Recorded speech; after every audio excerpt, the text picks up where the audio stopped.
संघर्ष योद्धा मनोजदादा जरांगे पाटील तुम आगे बढ़ो।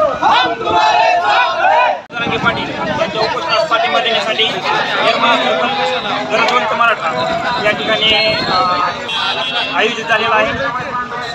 आदरणीय मनोजदादा जरांगे पाटील यांच्या उपोषणाला सरकारने लवकरात लवकर देश प्राप्त करून द्यावं आणि आमच्या हक्काचं मराठा समाजाचं कुणबी समाजाचं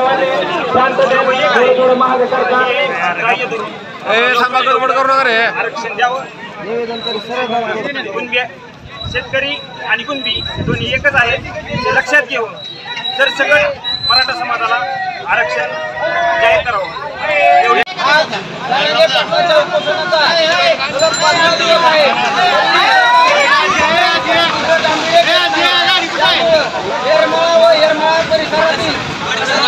सर्व गावकरी व शेतकरी यांच्याकडून सकल मराठा समाजाकडून आज बैलगाडा मोर्चा काढण्यात आलेला आहे। तर याची सरकारने लवकर